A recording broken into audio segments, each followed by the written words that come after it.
सी मुस्कान, दबा हुआ जबड़ा या होठों का भीगना, ये सब संकेत हैं कि अंदर कुछ चल रहा है। इसलिए माइक्रो एक्सप्रेशन कंट्रोल में होठों को डेड न्यूट्रल रखा जाता है। न स्माइल, न प्रेस, न मूवमेंट। और फिर आती हैं भौहें, गुस्से में सिकुड़ती हैं, कंफ्यूजन में उठती हैं, सरप्राइज में उछलती हैं। लेकिन पोकर फेस में भौहें सबसे पहले मरती हैं। इमोशन आए लेकिन आईब्राउ न हिले। ये सब सुनने में आसान लगता है, लेकिन असल में ये ब्रूटल डिसिप्लिन है, क्योंकि चेहरा आदतों से चलता है और आदतें सालों में बनती हैं। माइक्रो एक्सप्रेशन कंट्रोल का पहला नियम है रिलैक्सेशन, सप्रेशन नहीं। जो लोग मसल्स को जोर से दबाते हैं वो फेक लगते हैं। पोकर फेस स्टिफ नहीं होता, वो एम्प्टी होता है। जब तुम चेहरे को रिलैक्स करते हो तो मसल्स डिफॉल्ट पोजीशन में चली जाती हैं। न फाइट, न रेजिस्टेंस, न लीकेज। और यही असली कंट्रोल है। सच्चाई सुनो, जिस चेहरे पर कुछ नहीं लिखा होता वही सबसे डरावना होता है। यही कारण है कि इंटेरोगेशन रूम्स में सिर्फ सवाल नहीं पूछे जाते, चेहरे पढ़े जाते हैं। और जो इंसान अपने चेहरे को पढ़ने नहीं देता वो नैरेटिव कंट्रोल कर लेता है। माइक्रो एक्सप्रेशन कंट्रोल मैनिपुलेशन नहीं है,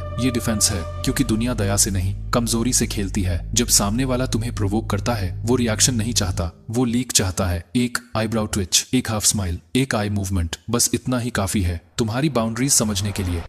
कॉग्निटिव डिटैचमेंट मीनिंग रिमूवल। दुनिया तुम्हें तोड़ती नहीं है, ये लाइन याद रखना। दुनिया कुछ भी नहीं करती तो फिर टूटता कौन है? वो मीनिंग जो तुम हर घटना को दे देते हो, यही से शुरू होता है कॉग्निटिव डिटैचमेंट, जिसे स्टोइक्स ने समझा और मॉडर्न साइकोलॉजी ने नाम दिया। एक आदमी को गाली दी जाती है, वो आग बन जाता है। दूसरे आदमी को वही गाली दी जाती है, आप, वो मुस्कुराता भी नहीं। फर्क क्या है? घटना वही है, शब्द वही है, आवाज वही है, बस मीनिंग अलग है। तुम्हारा दिमाग दो हिस्सों में काम करता है। एक हिस्सा पूछता है क्या हुआ, दूसरा हिस्सा तय करता है इसका मतलब क्या है। इमोशन दूसरे हिस्से से पैदा होता है, घटना से नहीं। कॉग्निटिव डिटैचमेंट का मतलब है घटना और मीनिंग के बीच एक दीवार खड़ी कर देना, इतनी मोटी कि इमोशन उस पार न जा सके। स्टोइक फिलॉसफी ये नहीं सिखाती कि तुम स्टोन बन जाओ, वो ये सिखाती है कि हर चीज को अपने ऊपर मत लो, ये मेरे खिलाफ है। इस सेंटेंस ने लाखों लोगों को बर्बाद किया है। सीबीटी कॉग्निटिव बिहेवियरल थेरेपी साफ कहती है इमोशन थॉट प्लस इंटरप्रिटेशन। अगर इंटरप्रिटेशन हटा दो तो इमोशन पैदा ही नहीं होता। कोई तुम्हें इग्नोर करता है, तुम सोचते हो मैं इंपॉर्टेंट नहीं हूँ,